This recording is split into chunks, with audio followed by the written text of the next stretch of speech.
Bonjour à toi. Qu'est-ce qu'un bon coach? Un bon coach, c'est un coach qui a des compétences.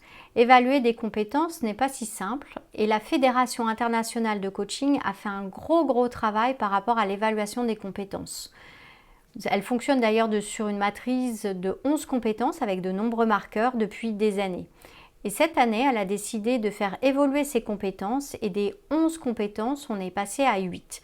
Et ce que je te propose de te présenter, c'est les 8 nouvelles compétences de l'ICF avec leurs marqueurs.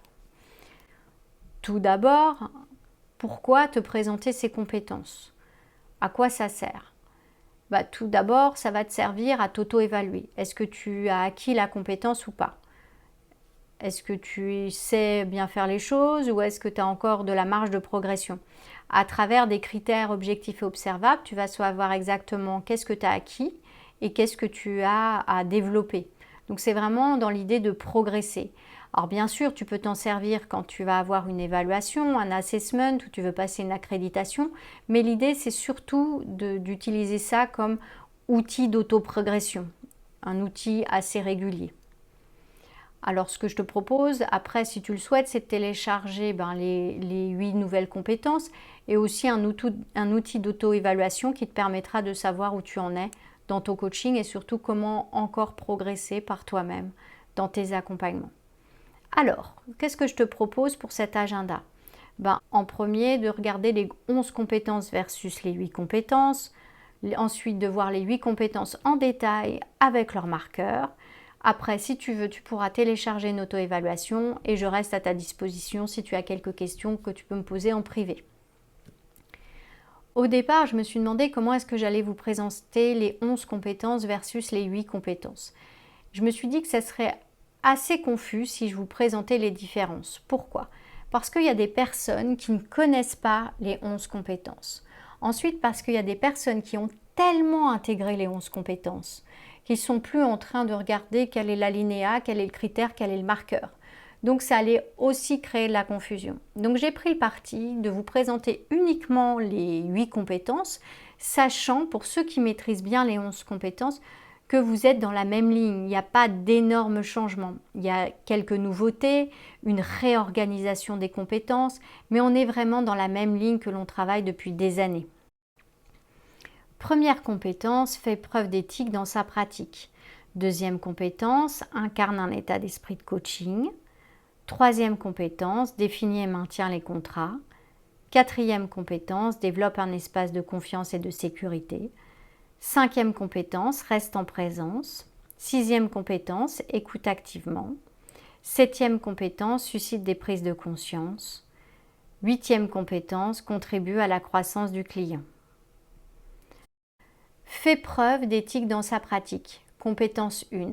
C'est une compétence particulière parce que sans éthique, on ne peut rien faire. C'est une compétence de base essentielle. Et en même temps, elle est très difficile à démontrer lors d'un accompagnement. Donc on va dire que cette compétence a un marquage différent. C'est une compétence qui va être acquise, sauf preuve du contraire, et une compétence qui est absolument nécessaire, c'est-à-dire que si elle n'est pas là, rien ne vaut. Ensuite, on a une grande nouveauté pour ceux qui étaient sur les 11 compétences. On a une nouvelle compétence qui apparaît, qui est incarne un état d'esprit de coaching, compétence 2. Cette compétence, on l'acquiert au fil de nos accompagnements. Alors, qu'est-ce que c'est cet état d'esprit de coaching? C'est un état d'esprit d'ouverture, de curiosité, de flexibilité, un état d'esprit où on est vraiment centré sur le client. Alors cet état d'esprit va se démontrer à travers les autres compétences. Et je vous donnerai au fur et à mesure des compétences les points, les marqueurs qui vont démontrer à la fois la compétence qu'on sera en train de voir et à la fois la compétence état d'esprit. À savoir que quand vous avez un nombre suffisant de compétences sur l'état d'esprit, du coup vous validerez la compétence 2. Compétence 3, définit et maintient les contrats. Qu'est-ce que c'est?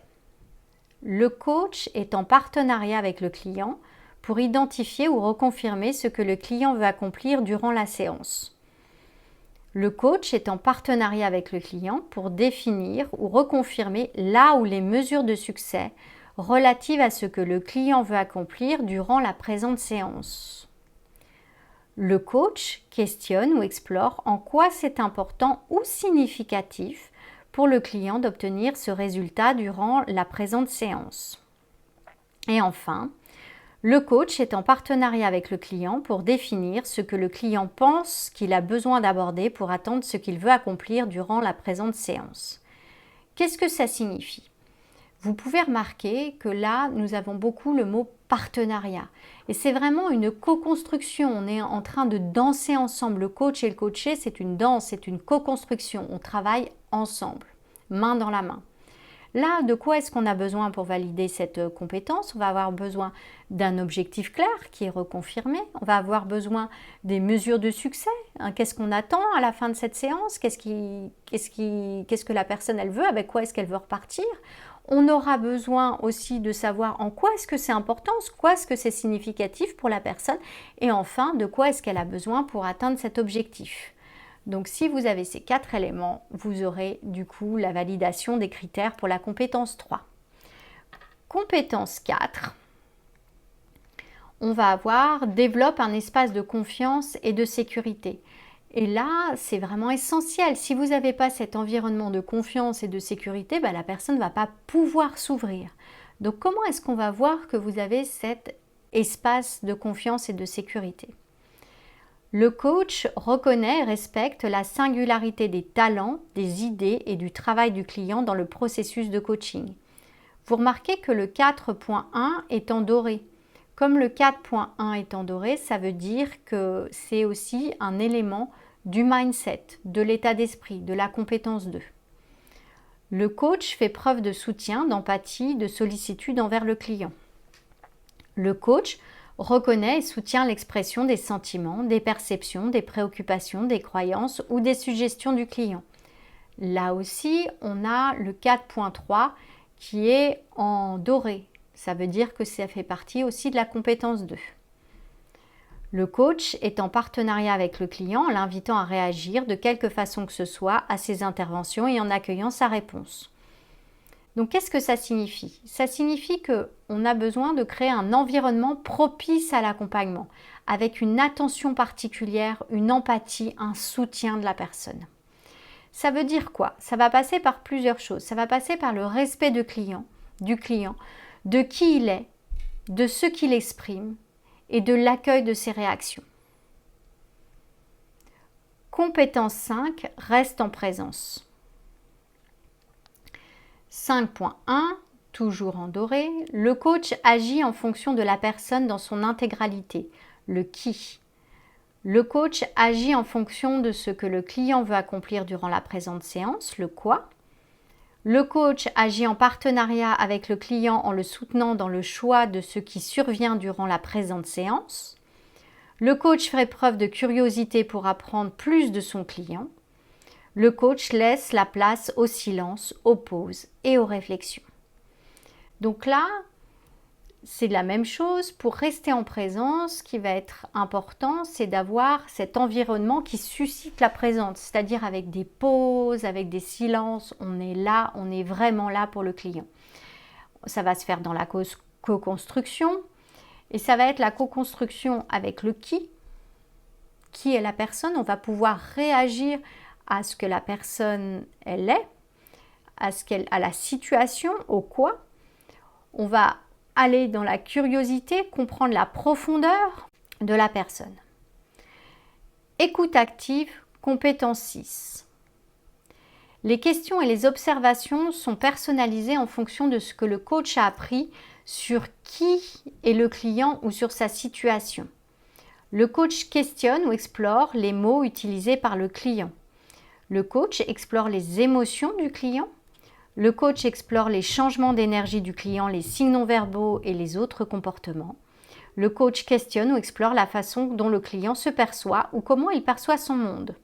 Le coach permet au client de terminer ce qu'il a à dire sans l'interrompre, à moins qu'il y ait un objectif de coaching à le faire. Pour s'assurer de la clarté et de la compréhension, le coach reflète brièvement ou résume ce que le client a communiqué. Qu'est-ce que ça signifie? Ça signifie que le coach va écouter et reformuler, qu'il est capable de redonner l'essence du message de la personne. Il va faire des questions en fonction de la situation et en fonction du client, c'est-à-dire en fonction de ce que la personne lui amène, soit au niveau du quoi, soit au niveau du qui. Il va explorer les émotions, les mots, le non-verbal et toutes les perceptions du client. Compétence 7, suscite des prises de conscience. Le coach pose des questions sur le client telles que sa façon de penser, ses sentiments, ses valeurs, ses besoins, ses désirs, ses croyances ou son comportement actuel. Le coach pose des questions pour aider le client à aller au-delà de ses pensées ou sentiments actuels vers des façons nouvelles ou élargies de penser ou de se sentir. Le qui. Le coach pose des questions pour aider le client à aller au-delà de ses pensées ou sentiments actuels vers des façons nouvelles ou approfondies de ressentir ou penser à sa situation. Le quoi. Le coach pose des questions pour aider le client à aller au-delà de ses pensées, sentiments ou comportements actuels vers le résultat qu'il souhaite atteindre. Le coach partage des observations, des intuitions, des commentaires, des pensées ou des sentiments sans y être attaché et favorise l'exploration du client par une invitation verbale ou tonale. Le coach pose des questions claires, directes, principalement ouvertes, une à la fois, à un rythme qui permet au client de réfléchir, de ressentir ou de penser.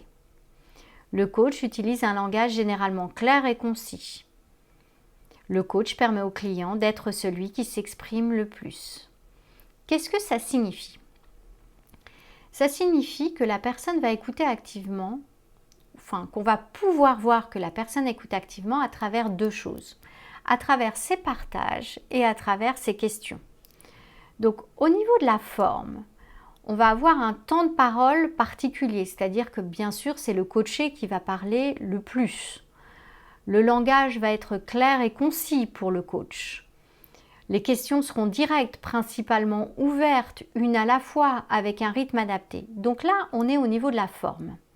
Au niveau du contenu, qu'est-ce qui va se passer? Il va y avoir un questionnement qui va se faire sur de multiples dimensions, multiples explorations. Voilà, ça va être sur des valeurs, sur les besoins, sur vraiment différentes dimensions.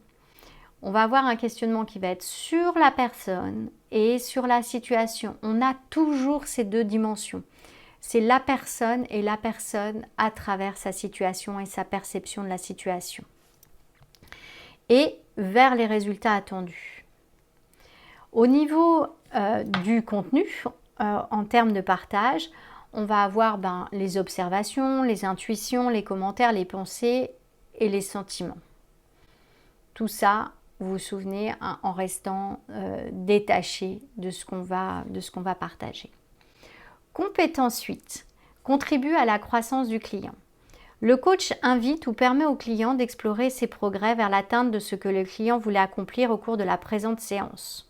Le coach invite le client à nommer ou à explorer ce qu'il a appris sur lui-même au cours de la présente séance. Le qui. Le coach invite le client à nommer ou à explorer ce qu'il a appris à propos de sa situation au cours de la présente séance. Le quoi. Le coach invite le client à envisager la façon dont il utilisera ses nouveaux apprentissages issus de la présente séance de coaching. Le coach est en partenariat avec le client pour concevoir pensée, réflexion, action post-séance. Le coach est en partenariat avec le client en l'invitant à considérer la manière de poursuivre sa progression en incluant les ressources, soutiens ou obstacles potentiels. Le coach est en partenariat avec le client pour lui permettre de définir les meilleures façons d'assumer sa responsabilité. Le coach célèbre les progrès et les apprentissages du client. Le coach est en partenariat avec le client pour savoir comment il veut clore la présente séance. Qu'est-ce que ça signifie? La compétence 8, on la retrouve souvent dans la clôture. C'est-à-dire c'est souvent des éléments qui sont des éléments d'une bonne clôture. Mais pas seulement, on peut le retrouver à n'importe quel moment du coaching. Donc, exploration des progrès, des apprentissages sur le client et sur la situation et sur ce que cela changera pour la suite. En quoi est-ce que cet apprentissage va faire quelque chose de différent pour la suite pour le client. Et on va travailler aussi sur l'engagement avec la responsabilité et le système de mise en place pour réussir, pour être sûr que la personne elle réussisse. Voilà, donc on a fini d'explorer assez brièvement les 8 nouvelles compétences de l'ICF. Si ça vous intéresse, je vous mets un lien en dessous de cette vidéo, comme ça vous pourrez télécharger gratuitement les compétences de l'ICF et l'outil d'auto-évaluation pour évaluer vous-même vos propres séances. Si vous êtes intéressé par des formations de coaching, des stages, du mentoring, vous pouvez me contacter à www.lt.ch. Au revoir.